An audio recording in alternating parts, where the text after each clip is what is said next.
नमस्कार, देश की बात में आपका स्वागत है। मैं हूं मनोज मानस। खबरों का रुख करेंगे उससे पहले देख लेते हैं इस वक्त की अहम सुर्खियां। लोकसभा में संविधान पर चर्चा के दूसरे दिन प्रधानमंत्री नरेंद्र मोदी का संविधान के 75 साल के उपलक्ष्य में संबोधन। कहा, संविधान की 75 वर्षों की यात्रा यादगार यात्रा। महाराष्ट्र में फडणवीस कैबिनेट का 15 दिसंबर को विस्तार। 32 मंत्री होंगे शामिल। संभावित मंत्रियों को खुद फोन करेंगे सीएम। शपथ ग्रहण नागपुर में होगा।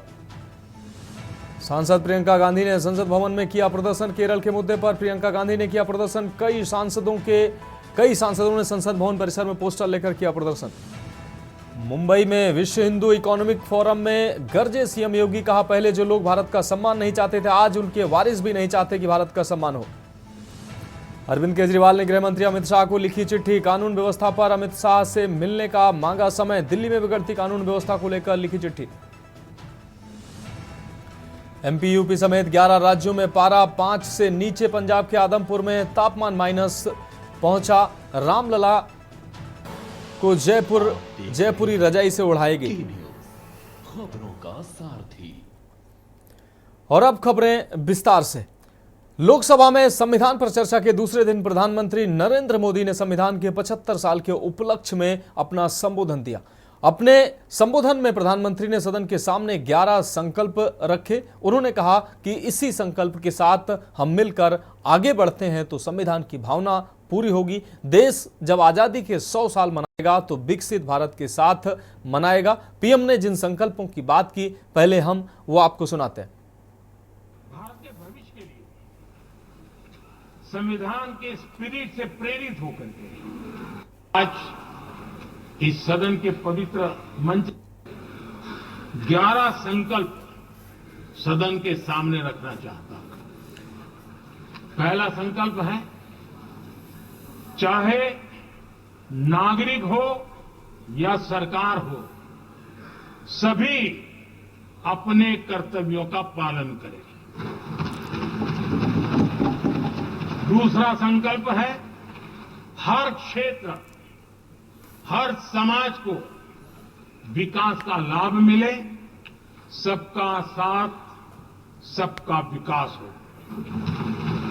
तीसरा संकल्प है, भ्रष्टाचार के प्रति जीरो टॉलरेंस हो। भ्रष्टाचारी की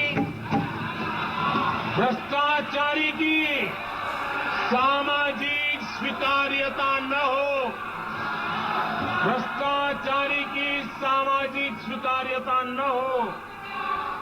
चौथा संकल्प है, देश के कानून, देश के नियम, देश की परंपराओं के पालन में देश के नागरिकों को गर्व होना चाहिए, गर्व का भाव हो। पांचवा संकल्प, गुलामी की मानसिकता से मुक्ति हो। देश की विरासत पर गर्व हो। छठा संकल्प, देश की राजनीति को परिवारवाद से मुक्ति मिले। सातवां संकल्प, संविधान का सम्मान हो। राजनीतिक स्वार्थ के लिए संविधान को हथियार न बनाया जाए। आठवां संकल्प, संविधान की भावना के प्रति समर्पण रखते हुए जिनको आरक्षण मिल रहा है वो न छीना जाए और धर्म के आधार पर आरक्षण की हर कोशिश पर रोक लगे। नौवां संकल्प, विमेन लेड डेवलपमेंट में भारत दुनिया के लिए मिसाल बने।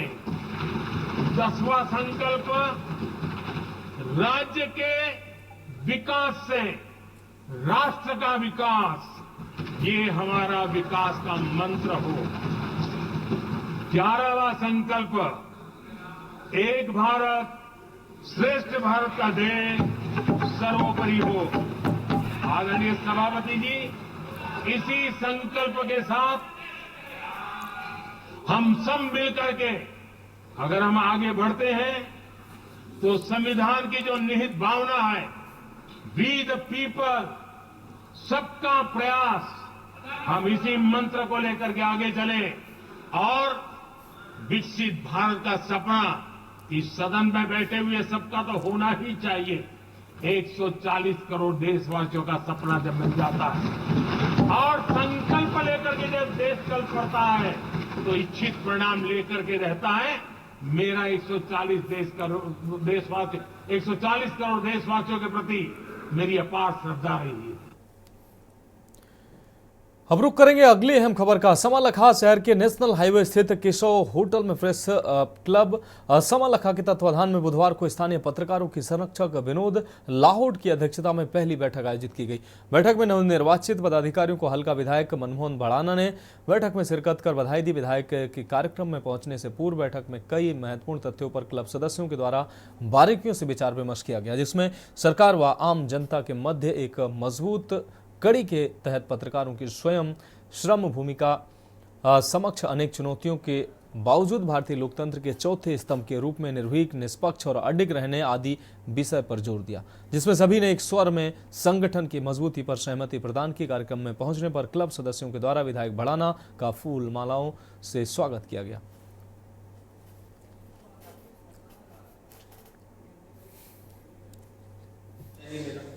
एकमात्र मकसद ये है कि भाई जो यहाँ पे आप सबने मुझ पर भरोसा किया है, जो समालखा की जनता ने भरोसा जताया है, उस पर खड़ा हूँ। और उसके लिए मुझे अकेले, मैं बता रहा हूँ, नहीं संभव हो पाएगा। मुझे आप जैसे सभी साथियों का सहयोग चाहिए और खास करके मीडिया का, पत्रकार का बहुत ज़्यादा, क्योंकि आप दूध का दूध और पानी का पानी कर सकते। आप कोई लाग लगाव वाली बात नहीं कर सकते। आप सीधा बताओगे कि यार ये बात सही है, ये गलत है। बढ़ेगी अगली खबर की ओर। यमुनानगर के बुढ़िया क्षेत्र के फकीर यान मोहल्ला में एक खंडहर मकान का बीम गिरने से बड़ा हादसा हो गया। इसमें 4 बच्चे मलबे के नीचे दब गए। इस घटना में एक बच्चे की मौके पर ही मौत हो गई, जबकि 3 अन्य बच्चे गंभीर रूप से घायल हो गए। घायल बच्चों को यमुनानगर के सिविल अस्पताल में भर्ती कराया गया, जहां उनका इलाज चल रहा है। डॉक्टरों के अनुसार तीनों बच्चों को गंभीर चोटें आई हैं। एक बच्चे की दोनों टांगें टूट गई हैं, जबकि दूसरे बच्चे के सिर पर गंभीर चोटें हैं। वहीं तीसरे बच्चे को बाजू और टांग पर चोटें आई हैं।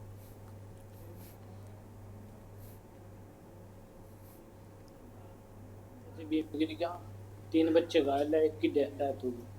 तो ये हादसा क्या कोई खंडर मकान था या जर्जरा था? खंडर ही था। तो अभी बच्चों की कंडीशन कैसी है? 3 बच्चे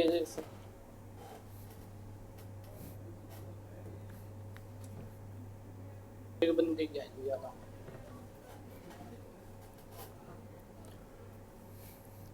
बढ़ेंगे अगली खबर की ओर। बीजेपी प्रदेश अध्यक्ष मोहनलाल बड़ोली की अध्यक्षता में ब्राह्मण समाज का एक प्रतिनिधि मंडल संत कबीर कुटीर पहुंचा। इस दौरान उन्होंने समाज की मजबूत राजनीतिक भागीदारी सुनिश्चित करने के लिए मुख्यमंत्री नायब सिंह सैनी का अभिनंदन किया। प्रतिनिधि मंडल ने मुख्यमंत्री से मिलकर समाज के हितों की बात की और आगामी चुनाव में समाज को अहम स्थान देने की मांग की गई है। मुख्यमंत्री नायब सिंह सैनी ने समाज के प्रतिनिधियों का धन्यवाद करते हुए उनके सुझावों पर गौर करने का आश्वासन दिया है।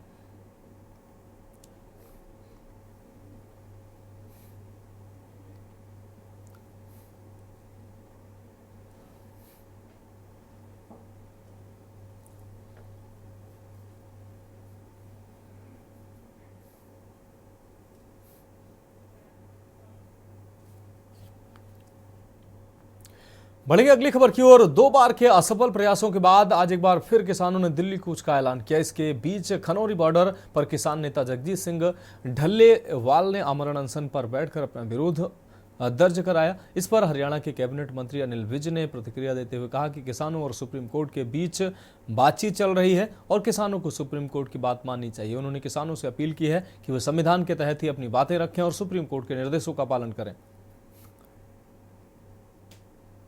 कांग्रेस के लोग धान की जिस कॉपी को लिए ये सारे देश में घूम रहे हैं वो लाल रंग का है। ये लाल इमरजेंसी के समय जो संविधान को छलनी किया गया उसके खून का रंग है। जो इमरजेंसी के समय संविधान की मूल आत्मा को बदला गया, इसमें धर्मनिरपेक्ष और समाजवादी शब्द डाले गए, जो कि बाबा साहब अंबेडकर ने जब बनाया था उन्होंने नहीं डाले थे। बढ़ेंगे अगली खबर की ओर। किसानों ने पुलिस पर आरोप लगाया है कि जो वाटर कैनन से पानी की बौछार की है उसमें केमिकल मिला हुआ है। आपको बता दें जिस पर डीएसपी रजत गुलिया ने सफाई देते हुए कहा कि किसानों का जत्था जैसे ही बैरिकेड के पास आया तो जिला प्रशासन के सीनियर अधिकारियों ने उनसे बातचीत कर दी, बातचीत शुरू की। उन्होंने आरोप लगाया किसानों के द्वारा एक रस्सी में डालकर एक कुंडा जो आगे से तेज था जाली में डालकर उसको तोड़ने की कोशिश की गई। इसके चलते प्रशासन द्वारा उन पर पानी की बौछार की गई। उन्होंने कहा कि वो पानी सादा था और उसमें कोई केमिकल नहीं था। सर, किसान नेता बंधेर का कहना है कि आज पुलिस द्वारा किसानों के ऊपर पानी की बौछारें वाटर कैनन द्वारा जो की गई हैं उसमें कहीं ना कहीं केमिकल यूज किया गया है। इसमें कितनी सच्चाई है कि पुलिस द्वारा जो वाटर कैनन द्वारा पानी की बौछारें किसानों पर की गई है उसमें क्या केमिकल डाल के की गई है? देखिए, जब किसानों का जत्था आगे हमारे नाके के पास आया तो जिला प्रशासन अम्बाला के सीनियर अधिकारियों ने उनसे बातचीत शुरू करी। इसी बातचीत के दौरान ही उन्होंने पीछे से रस्सी लाकर रस्सी में हुक डालकर, जो कि एक कुंदानुमा हुक था और आगे से पहना था, उसे जाली में डालकर जाली तोड़ने की कोशिश करी। तब उन पर पानी का बौछार करा गया था, जो कि सादा पानी था, इसमें कोई केमिकल मिक्स नहीं था।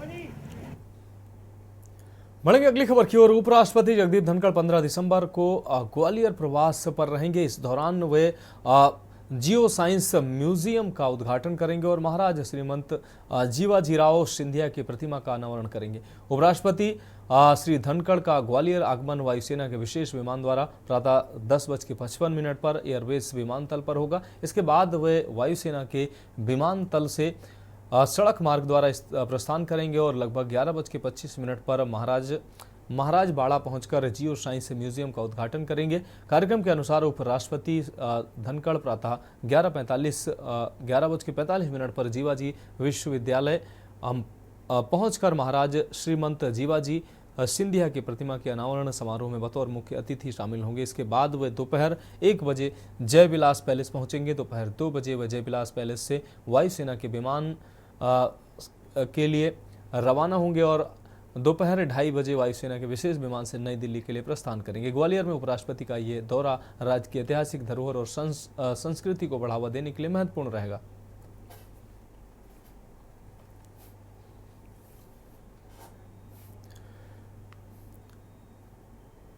देश की बात में अब उत्तर प्रदेश की खबरों का रुख करते हैं। लखनऊ से अहम खबर, जहां कांग्रेस ने दी है वरिष्ठ नेताओं को जिम्मेदारी। 18 दिसंबर को होने वाले विधानसभा घेराव की जिम्मेदारी दी है। पर्यवेक्षक बनाकर जनपदों की जिम्मेदारी सौंपी गई है। प्रदेश कांग्रेस अध्यक्ष अजय राय ने जानकारी दी है। नेताओं को जिम्मेदारी विधानसभा के महाघेराव की दी गई है। महाघेराव की तैयारी कर रही है कांग्रेस। अधिक संख्या में लखनऊ आने के लिए प्रेरित करेंगे नेता। तो पर्यवेक्षक बनाकर जनपदों की जिम्मेदारी सौंपी गई है। कांग्रेस प्रदेश अध्यक्ष ने जानकारी दी है। आपको बता दें, नेताओं को यह जिम्मेदारी दी है।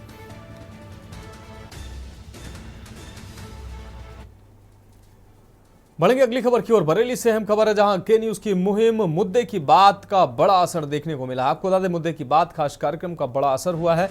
अवैध अतिक्रमण पार्किंग पर एसपी ट्रैफिक की कार्रवाई हुई है। एसपी ट्रैफिक अकमल खान उतरे हैं सड़कों पर। रोड किनारे खड़े वाहनों पर की गई है कार्रवाई। क्रेन द्वारा वाहनों को हटाया गया है। 45 वाहनों के चालान किए गए हैं। बड़े प्रतिष्ठानों के बाहर खड़ी गाड़ियों पर भी कार्रवाई की गई है। व्यापारियों को पार्किंग को व्यवस्थित करने के निर्देश दिए गए हैं। आपको बता दें कि न्यूज ने प्रमुखता से इस अतिक्रमण की खबर को चलाया था, इस अतिक्रमण की आवाज उठाया था। के न्यूज ने अपने प्रमुख कार्यक्रम मुद्दे की बात में ये मुद्दा उठाया था और मुद्दे की बात में जन सरोकार की बात होती है और आज मुद्दे की बात का असर साफ तौर पर होता दिखाई दे रहा है।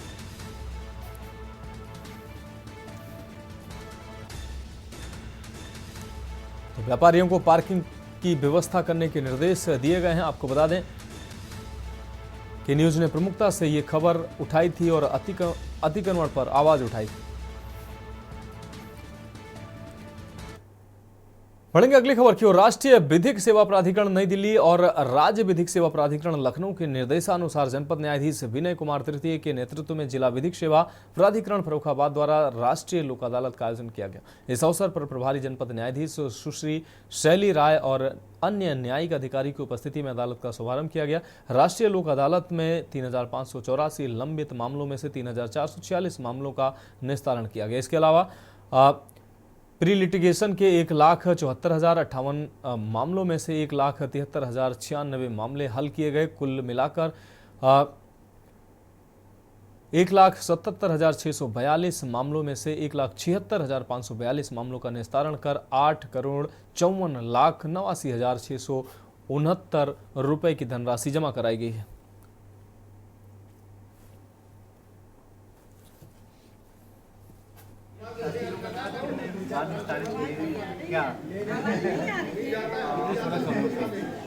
नमस्कार, मैं अभिनेता मुखर्जी, अपर जिला जज और नोडल अधिकारी राष्ट्रीय लोक अदालत आप सबको सूचित करना चाहता हूँ। आज माननीय उच्चतम न्यायालय और माननीय उच्च न्यायालय के आदेशानुसार जनपद फर्रुखाबाद में राष्ट्रीय लोक अदालत का आयोजन किया गया है।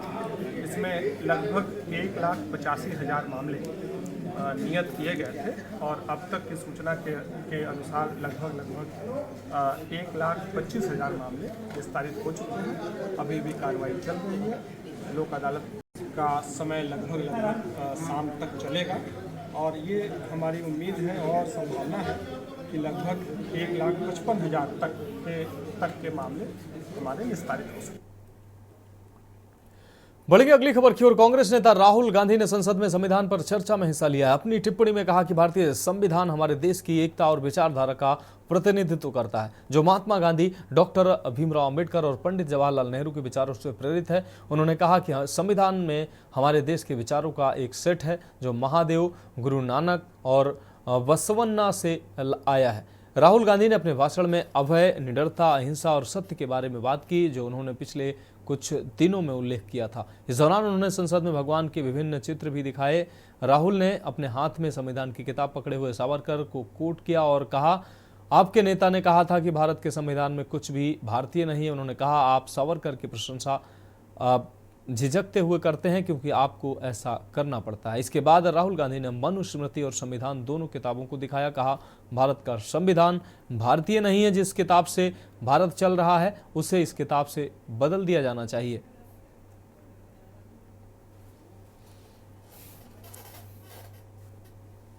जब आप पेपर लीक कराते हो, 70 बार आपने पेपर लीक करवाया है, तब आप हिंदुस्तान के युवाओं के अंगूठा काटते हो।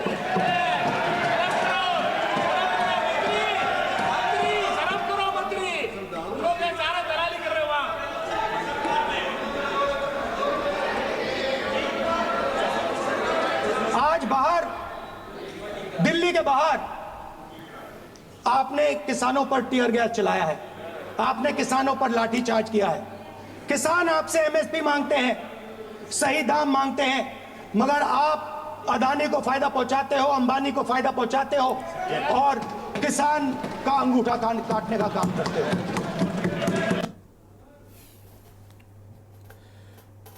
बढ़ेंगे अगली खबर की ओर। एक आपको बता दें, एन सेन महाविद्यालय के तत्वाधान में महाविद्यालय सभागार में मानस अनुशीलन का आयोजन किया गया। इस कार्यक्रम का आयोजन विशेष रूप से श्री सीताराम जी की वैवाहिक वर्षगांठ और श्री रामचरितमानस की 448वीं जयंती के अवसर पर किया गया है। कार्यक्रम में विभिन्न कॉलेजों से आए छात्र छात्राओं ने प्रभु श्री राम के जीवन पर आधारित विभिन्न विषयों पर अपनी भावपूर्ण व्याख्याएं प्रस्तुत की हैं। कार्यक्रम का शुभारंभ प्रबंध समिति के अध्यक्ष प्रवीण मिश्र, सचिव प्रवीर सेन, प्राचार्य प्रोफेसर सुमन और राष्ट्रीय शिखर संघ के अध्यक्ष सीए देव कुमार मिश्र द्वारा दीप प्रज्वलन कर किया गया। इस दौरान छात्रों ने नवधा भक्ति, श्रावरी प्रतीक्षा, ताराराम का संवाद, नारद मोह और अन्य विषयों पर भावनात्मक व्याख्याएं दी।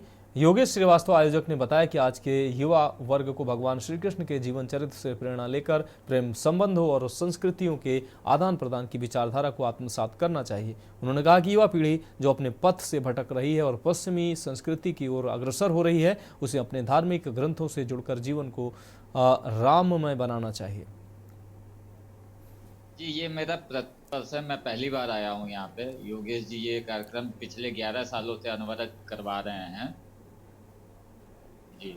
तो जैसा कि अभी प्रासंगिकता की बात चल रही थी कि श्री रामचरितमानस कितना प्रासंगिक है आज के ज़माने में, तो देखिए आज जो समाज में अपराध बढ़ रहे हैं, देखा जाए तो उन अपराधों के लिए सभी के लिए कानून बने हुए हैं, लेकिन कानून से कभी भी अपराध रोके नहीं जा सकते हैं। सर मैसेज यही देना चाहते हैं कि युवा पीढ़ी है जिसका झुकाव नहीं है इस ओर, हम लोग बस यही चाहते हैं कि हम लोग विजेता हुए हैं और उसके बाद एक यात्रा शुरू होती है राम से रामत्व सीख।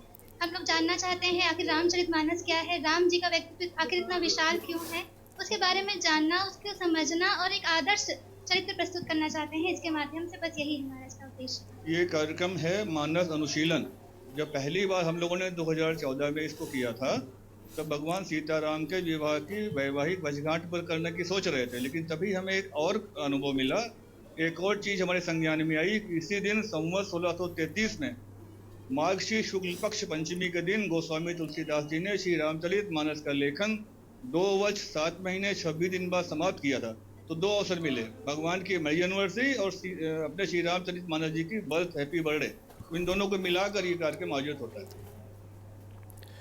अगली खबर फर्रुखाबाद से है, जहां विद्युत पोल से बाइक टकराने से एक छात्र की मौत हो गई। वहीं साथी गंभीर रूप से घायल हुआ है। आपको बता दें, मोहल्ला नुनहाई निवासी 15 वर्षीय छात्र आयुष करीब 6 बजे बाइक लेकर घर से निकला। उसके साथ मोहल्ला पलरिया निवासी शिवा राठौर सुबह करीब 7 बजे नवभारत सभा भवन के पास छात्र की अनियंत्रित बाइक विद्युत पोल से टकरा गई, जिस पर बाइक सवार आयुष व शिवा गंभीर रूप से घायल हो गए। सूचना पर पहुंचे परिजनों ने गंभीर रूप से घायल आयुष्मान शिव को जिला अस्पताल लोहिया में भर्ती कराया, जहां ड्यूटी पर तैनात डॉक्टर भानु प्रताप सिंह ने छात्र आयुष को मृत घोषित कर दिया। गंभीर रूप से घायल शिवा राठौर को भर्ती कर उपचार शुरू कर दिया। छात्र की मौत की सूचना पर परिवार में कोहराम मच गया।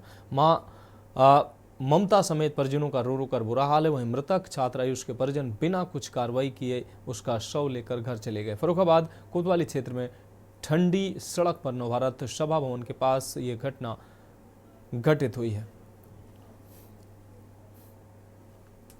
देखो, ये जो संज्ञान में है कि 25/11 को यहाँ पर जिला महिला अस्पताल में उसका ऑपरेशन हुआ लेडी का, और अभी ये संज्ञान में है कि विब्रोज एक हॉस्पिटल है उसके यहाँ पर इसका ऑपरेशन हुआ है, और उसमें इस तरह की बात आई है कि भाई उसमें बोझ पीस जो है ऑपरेशन के दौरान उसके एब्डोमेन में रह गया। तो इसमें जांच कराई जाएगी और जांच के उपरांत ही बताया जाएगा कि भाई क्या सच है क्या नहीं है। डॉक्टर किस डॉक्टर के द्वारा वो ऑपरेशन अभी जांच स्लिप थी, उसमें उनका नाम देख के जो है पता चलेगा कि, या रिकॉर्ड देख के किसने किया है, तभी मैं कुछ बता पाऊंगा।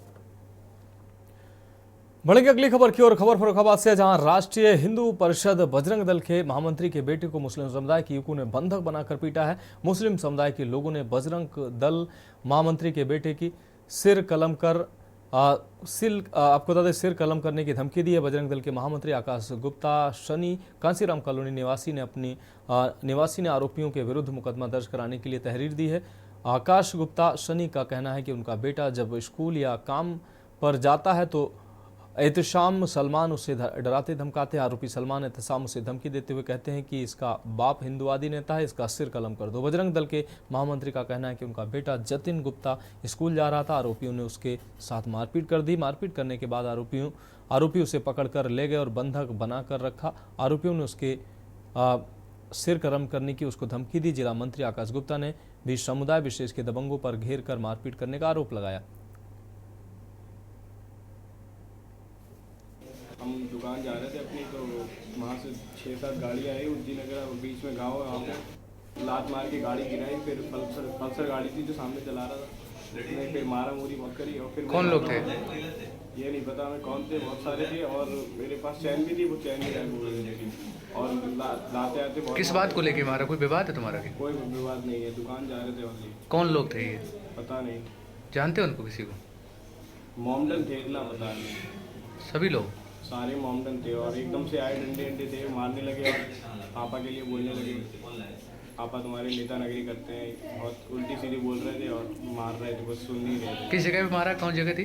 काशीराम कॉलोनी से थोड़ा आगे आते हैं तो गांव है ना वहाँ। हमला क्या, हमारा बेटा स्कूल जा रहा था जी, तो कुछ दिन से कई दिनों से कुछ मुस्लिम लड़के उसे परेशान कर रहे थे जी। ठीक है, आज क्या हुआ कि वो जब निकल रहा था तो पल्सर से दो गाड़ियाँ थी, एक अपाचे पल्सर, उन्होंने टक्कर मारी। जब उसने कहा कि भैया क्यों मारा टक्कर, तो उसने उसे मारना चालू कर दिया। ठीक है, और उसे पकड़ ले गए आगे। बढ़ेंगे अगली खबर की ओर। खबर प्रयागराज से है, जहां 10 नाम जूना अखाड़ा, जो देश का सबसे पुराना एवं सबसे बड़ा अखाड़ा, बड़े अखाड़ों में से एक है। प्रधानमंत्री नरेंद्र मोदी ने प्रयागराज में संगम पर गंगा पूजन करके महाकुंभ 2025 का औपचारिक रूप से शुभारंभ कर दिया है। महाकुंभ 2025 औपचारिक शुभारंभ के पश्चात जूना अखाड़े ने भी पूरे विधि विधान से पेशवाई करके इस महाकुंभ 2025 का औपचारिक रूप से आगाज कर दिया। आपको बता दें कि जूना अखाड़ा सभी अखाड़ों में सबसे पुराना और सबसे बड़ा है। जूना अखाड़े की सबसे महत्वपूर्ण पेशवाई पूरे विधि विधान के साथ संपन्न हुई। इसमें जूना अखाड़े के देश भर से ही नहीं बल्कि विदेशों के भी संत शामिल हुए। रथों पर सवार होकर यह शोभा यात्रा गाजे बाजे के साथ बड़े ही धूमधाम से निकाली गई। इस शोभा यात्रा में हजारों साधु संत एवं साध्वी शामिल हुए। यहाँ तक कि विदेश से भी आए साधु संत और साध्वी शोभा यात्रा में शामिल हुए। पूरी गाजे बाजे के साथ और कई रथों पर सवार होकर साधु और साध्वी इस शोभा यात्रा में शामिल हुए। इस शोभा यात्रा में जूना अखाड़ा के अंतर्राष्ट्रीय प्रवक्ता ने इस महत्वपूर्ण विधि विधान के रूप में बताया कि यह जूना अखाड़े के लिए कितना महत्वपूर्ण अवसर है। इसी के साथ साथ उन्होंने प्रधानमंत्री के प्रयागराज आगमन को भी महाकुंभ 2025 के लिए बहुत ही महत्वपूर्ण बताया। हमारा श्री पंचस्नाम जूना अखाड़े की परंपराओं में पेशवाई का मतलब है कि अपने भव्य के साथ शोभा यात्रा जो है आज निकल रहा है। अभी हमारे जो यहाँ का देवता है सूर्य प्रकाश, वो देवता बाले के रूप में आगे रहेगा। फिर हमारा गुरु महाराज की चरण पादुका है, वो चरण पादुकाओं को लेके और उनको भगवान दत्तात्रेय जी का रूप लेकर जो है नागालोक लेके चलेंगे। मैं परंपरा के बारे में बोलूँ इसके लिए तो मैं बहुत छोटी हूँ और मेरे पास शब्द भी नहीं है। बस मैं इतना ही कहूँगी कि जूना अखाड़ा का सदस्य होना, महाराज श्री से दीक्षा लेना और उनके मार्गदर्शन सानिध्य में आज हम लोग ये कार्यक्रम कर रहे हैं पेशवाई का। तो फिलहाल देश की बात में वक्त एक ब्रेक का है, जल्द हाजिर होंगे। ब्रेक के बाद देश की बात में एक बार फिर से आपका स्वागत है। रुक करेंगे अगली खबर का। बांदा से सवारी भरकर बबीरू जा रही तेज रफ्तार प्राइवेट बस हथौड़ा गांव के पास बुंदेलखंड एक्सप्रेस वे के किनारे अनियंत्रित होकर पलट गई, जिसमें सवार लगभग 2 दर्जन से अधिक लोग घायल हो गए, जिन्हें एक्सप्रेस वे पर पेट्रोलिंग करने वाली एम्बुलेंस ने तत्काल मौके पर पहुंची और घायलों को फौरन जिला अस्पताल के ट्रामा सेंटर में भर्ती कराया। घायलों की संख्या अधिक होने के चलते सभी सरकारी व प्राइवेट एम्बुलेंस की सेवाएं भी ली गई। वहीं घटनास्थल पर ही एक महिला की मौत हो गई। बांदा से बबेरू जा रही तेज रफ्तार प्राइवेट बस अचानक मोड़ पर पलट गई, जिसमें सवार लगभग 2 दर्जन से अधिक लोग घायल हो गए। मौके पर पहुंचे आला अधिकारी व अपर पुलिस अधीक्षक शिवराज ने मरीजों की हालत देखकर मुख्य चिकित्सा अधीक्षक SD त्रिपाठी से बेहतर इलाज की बात कही।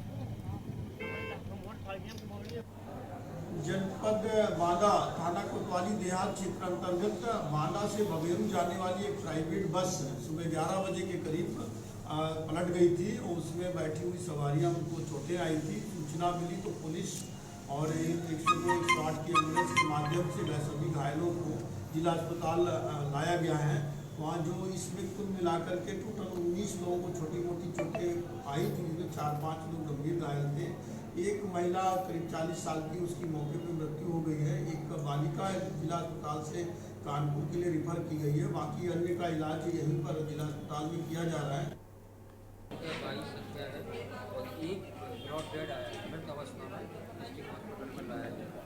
इनमें से 3 पेशेंट राम नेहूर, मन्नी और करिश्मा मेडिकल कॉलेज बांदा के।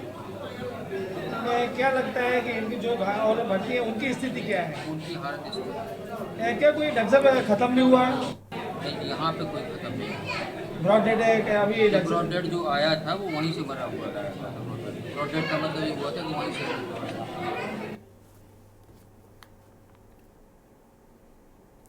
रुक रही अगली खबर का। खबर सहारनपुर से है, जहां दिन में रेकी कर रात को चोरी की वारदात को अंजाम देने वाले अंतर्राज्यीय चोर गैंग के 3 सदस्य को पुलिस ने गिरफ्तार किया है। आपको बता दें गिरोह के मास्टरमाइंड पर 3 दर्जन से अधिक मुकदमे दर्ज हैं। महाराष्ट्र, मध्य प्रदेश, तेलंगाना, उत्तराखंड आदि राज्यों में आरोपी वांछित थे। सहारनपुर की थाना सदर बाजार पुलिस ने अंतर्राज्यीय सातिर चोर गैंग के 3 सदस्यों को लाखों रुपए के सोने चांदी की गहनों के साथ गिरफ्तार करने में सफलता हासिल की। एसपी सिटी अभिमन्यु मांगलिक ने प्रेस वार्ता कर पूरे मामले का खुलासा किया। एसपी सिटी मांगलिक ने ज्यादा जानकारी देते हुए कहा कि नकबजनी करने वाले गिरोह के सदस्य बंद घरों में दिन में रेकी करते थे और रात में उन घरों का ताला तोड़कर चोरी की वारदात को अंजाम देते थे।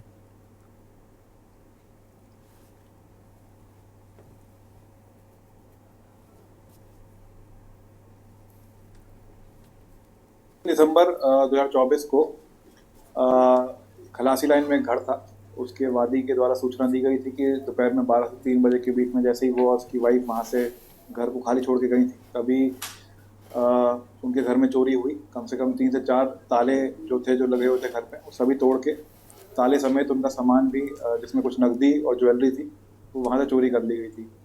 पुलिस को सदर बाजार पुलिस को इस गैंग के अनावरण के लिए निर्देशित किया गया था और इसी क्रम में काफ़ी सीसीटीवी फुटेजेस देखी गई थी। सीसीटीवी फुटेज में हमारे पास एक i10 गाड़ी जो कि क्लियर हो गई थी और एक मेन चोर जो घर के अंदर घुसा था, उसका हमारे पास चेहरा और हुलिया सब चीज़ क्लियर हो गई थी। बढ़ेगी अगली खबर की ओर। मथुरा में शुक्रवार को 3 दर्जन से अधिक गायों के कंकाल एवं अवशेष मिलने के बाद नाराज लोगों ने मथुरा वृंदावन मार्ग जाम कर दिया।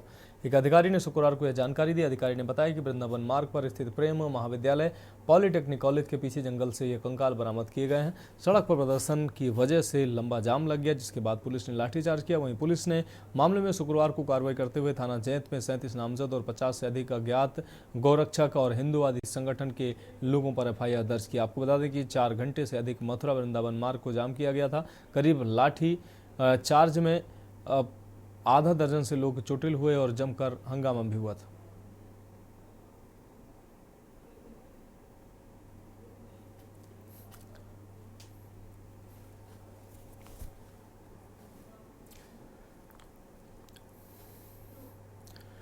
बढ़ेगी अगली खबर की ओर। शिवराजपुर थाना क्षेत्र के एक गांव में उस वक्त हड़कंप मच गया जब एक घर में किशोरी का अर्धनग्न शव मिलने की सूचना गांव में फैल गई। सूचना मिलते ही शिवराजपुर थाने की पुलिस मौके पर पहुंची और जांच शुरू कर दी। घटना की गंभीरता को देखते हुए पुलिस के उच्च अधिकारी मौके पर पहुंचे और जेसीपी हरीश चंद्र, डीसीपी पश्चिम राजेश कुमार सिंह, एडीसीपी विजेंद्र द्विवेदी और एसीपी बिल्हौर के साथ अरोल के थाने की फोर्स भी घटनास्थल पर पहुंची। इसके बाद फॉरेंसिक टीम को बुलाकर घटनास्थल के से साक्ष्य जुटाए गए।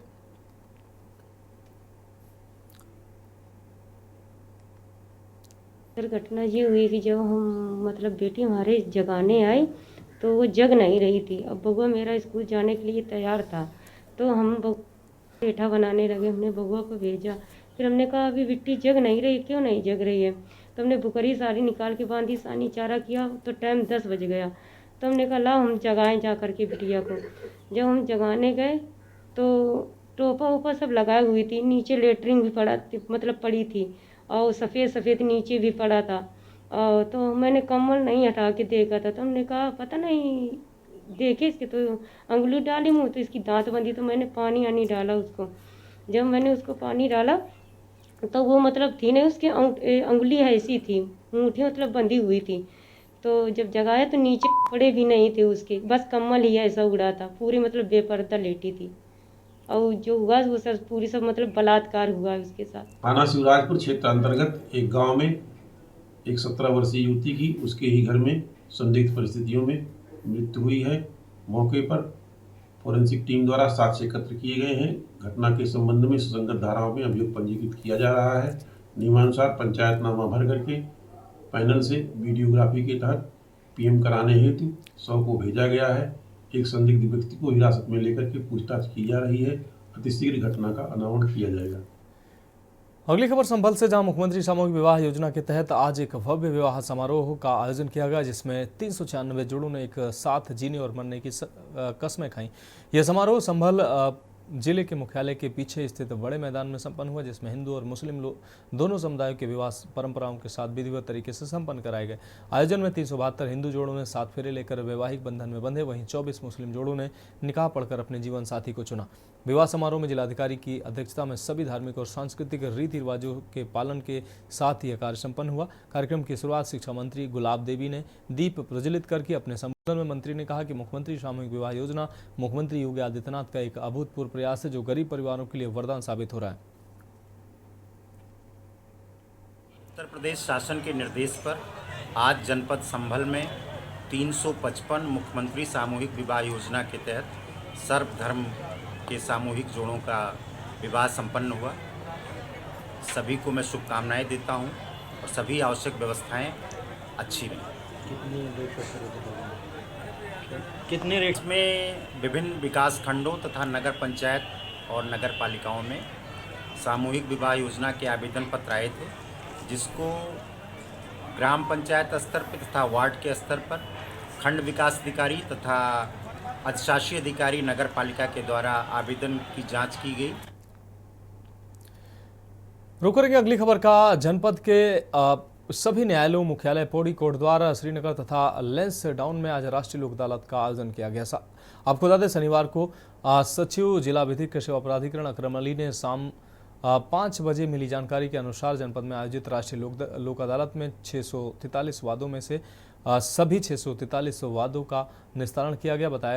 साथ ही बताया कि वादों के निस्तारण में 1,68,54,768 रुपए की वसूली भी की गई है। इसके साथ ही फ्री लिटिगेशन के 28 वाद और 19 तारीख किए गए हैं। इसमें 22,79,541 रुपए की धनराशि वसूली गई है। माननीय राष्ट्रीय विधिक सेवा प्राधिकरण नई दिल्ली के निर्देशानुसार दिनांक 14 दिसंबर 2024 को, जो कि दिन द्वितीय शनिवार है, इसमें राष्ट्रीय लोक अदालत का आयोजन पूरे भारतवर्ष में किया जा रहा है। उसी के अनुपालन में हमारे राज्य के इस जनपद पौड़ी गढ़वाल में भी राष्ट्रीय लोक अदालत का आयोजन किया जाएगा। जिला विधिक सेवा प्राधिकरण की ओर से न केवल हमारे जिला मुख्यालय में बल्कि जो हमारे बाह्य न्यायालय उसमें कोटद्वार है, श्रीनगर है, धुमा कोट है, लेंस टाउन है, इन सभी न्यायालयों में भी इस राष्ट्रीय लोक अदालत का आयोजन किया जाएगा। ये लोक अदालत का जो लाभ है वो न केवल इस हमारे जनपद में जो न्यायालय हैं उनमें, बल्कि जितने भी राजस्व न्यायालय हैं उसमें भी इसका लाभ उठाया जाना है। बढ़ेंगे अगली खबर की। उत्तराखंड शासन शहरी विभाग अनुभाग की ओर से उत्तराखंड के सभी निकायों के लिए आरक्षण की सूची जारी कर दी गई। सूची के अनुसार नगर निगम देहरादून सामान्य ऋषिकेश को अनुसूचित जाति के लिए आरक्षित किया गया। साथ ही नगर निगम हरिद्वार अन्य पिछड़ी जाति महिला, नगर निगम रुड़की महिला, नगर निगम कोटद्वार सामान्य, नगर निगम श्रीनगर सामान्य, नगर निगम रुद्रपुर सामान्य, जबकि नगर निगम काशीपुर सामान्य घोषित किया गया। हल्द्वानी ओबीसी, नगर निगम पिथौरागढ़ महिला, नगर निगम अल्मोड़ा को महिला के लिए आरक्षित किया गया है।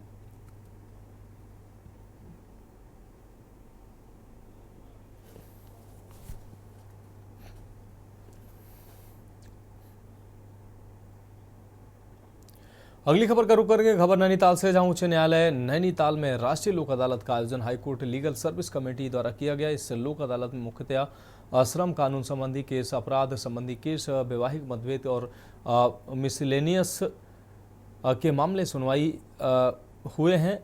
न्यायमूर्ति आलोक कुमार वर्मा व न्यायमूर्ति पंकज पुरोहित ने पारिवारिक, आपराधिक, एक्सीडेंट, इंश्योरेंस, संपत्ति विवाद और वैवाहिक मसलों समेत अन्य वादों का निस्तारण किया है।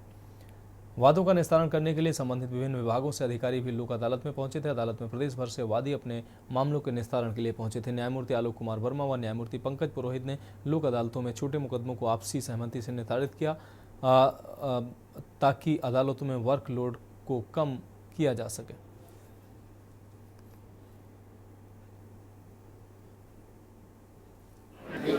कि जिनके खिलाफ आप विवाद लेके आ रहे हैं उनसे अच्छा होता है, भविष्य में फ्रेंडशिप होती है और जो पैसा है, अमाउंट है, कोर्ट फीस है, उसकी बचत होती है, वो मिल जाता है। तो पहले हमने कहा कि समय की बचत होती है, उस समय कहीं आप और प्रोग्रेसिव वर्क में लगा लेंगे। जैसा मैंने बताया, लोक अदालत से तो फायदा ही फायदा है, क्योंकि अगर कोर्ट में जब मामला तय होता है तो कोई भी पक्षकार जिसके विरुद्ध मामला तय वो आगे बढ़ सकता है, तो फिर there is no end of the game. आदमी परेशान रहता है, समय और पैसे की बर्बादी होती है।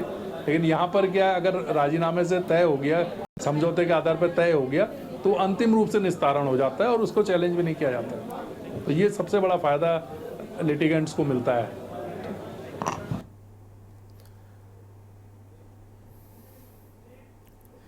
तो फिलहाल एक ब्रेक का वक्त है, जल्द हाजिर होंगे।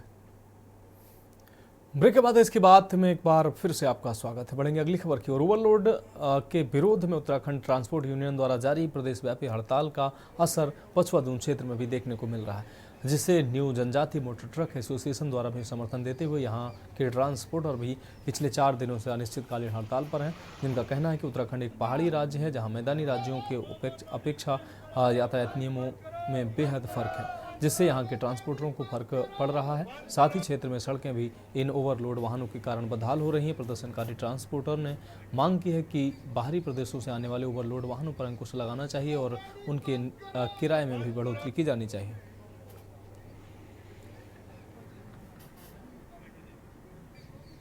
हमारी उत्तराखंड ट्रांसपोर्ट की ओर से हमारी मांगे है जी कि हमारे यहाँ ओवरलोड बिल्कुल बंद हो और बॉर्डर पे जो है ना, बॉर्डर पे कांटे लगे और जो बाहर से ये 10 टायरे 12 टायरे 25-25 30 टन माल लेके सीधे ऊपर हिल स्टेशनों पे जा रहे हैं कि ये बिल्कुल अंडरलोड हो। सर हमारा जो धरना प्रदर्शन है ओवरलोडिंग के खिलाफ है।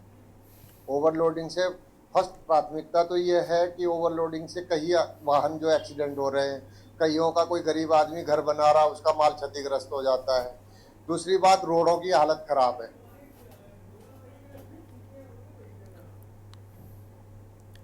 अगली खबर मंगलौर से, जहां महिला सशक्तिकरण हेतु चलाया जा रहा है मिशन ऑपरेशन नई किरण के अंतर्गत मंगलौर राजकीय डिग्री कॉलेज में सीओ मंगलौर विवेक कुमार और मंगलौर महिला पुलिस ने शिक्षिका एवं छात्राओं को जागरूक कर महिला हेल्पलाइन नंबरों की जानकारी दी, जिससे महिलाओं और छात्राओं के साथ होने वाली घटनाओं पर अंकुश लगेगा। केंद्र एवं राज्य सरकार द्वारा महिलाओं के कल्याण हेतु चलाई जा रही योजनाओं से भी अवगत कराया गया। छात्राओं को जानकारी देते हुए सीओ ने बताया कि आए दिन आपराधिक घटनाओं में लगातार इजाफा हो रहा है। अपने आसपास होने वाली घटनाओं के बारे में पुलिस को सूचित करें, वहीं बढ़ते नशे के विरुद्ध भी जागरूक रहें और अपने परिजनों को भी नशे से होने वाले दुष्प्रभाव के बारे में जानकारी दें। आपकी जो इस टाइम पे तो आप लोग एक सब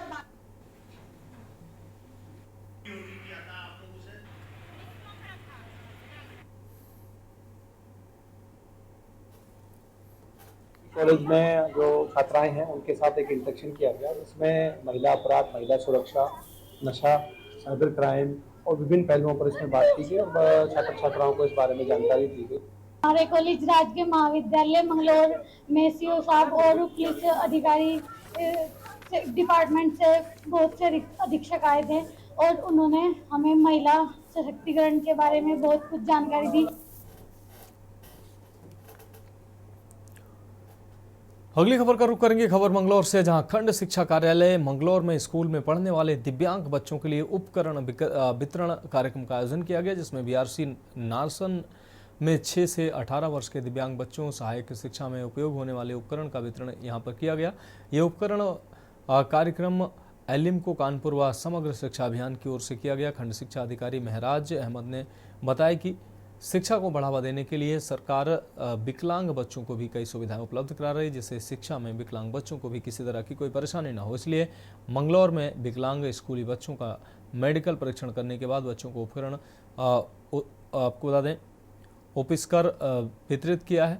बच्चों को tricycle, wheelchair, CP chair, rollator, Braille उपकरण, टीएलएम किट और कान की मशीन वितरित की गई है।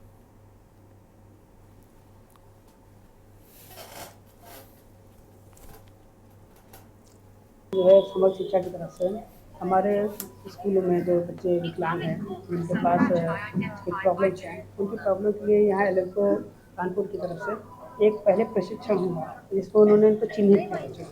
जब वो चिन्हित हो गया तो उनकी किसकी क्या आवश्यकता। समग्र शिक्षा के अंतर्गत विशेष आवश्यकता वाले बच्चों के लिए आज जो उपकरण हैं उनका वितरण का कार्यक्रम जो है ये हमारे बीआरसी नारसन के सभागार में आयोजित किया गया है। बढ़ेंगे अगली खबर की ओर। कुमाऊं के महान नेता, समाज सुधारक और स्वतंत्रता सेनानी खुशीराम जी की 138वीं पुण्यतिथि के मौके पर पूरे कुमाऊं क्षेत्र में श्रद्धांजलि दी जा रही है और उनकी पुण्यतिथि पर विभिन्न स्थानों पर विशेष कार्यक्रम आयोजित किए जा रहे हैं, जिसमें उनके योगदान को याद किया जा रहा है।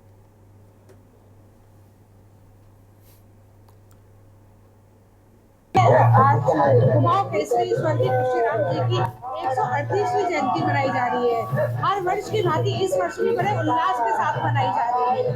खुशीराम जी वो महान पुरुष हैं जिन्होंने समाज के हित के लिए और राष्ट्र हित के लिए कार्य किए हैं।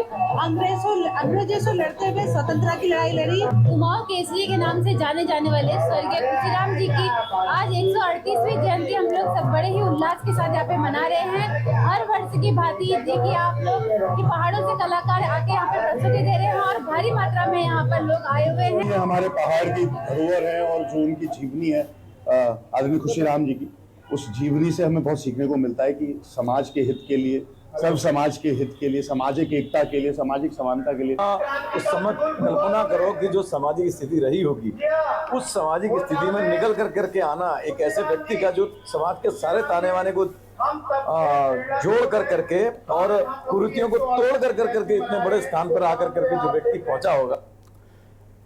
तो फिलहाल देश की बात में अभी के लिए मेरे साथ इतना ही। मुझे दीजिए इजाजत और आप देखते रहिए के न्यूज इंडिया। आप देख रहे हैं के न्यूज, खबरों का सारथी।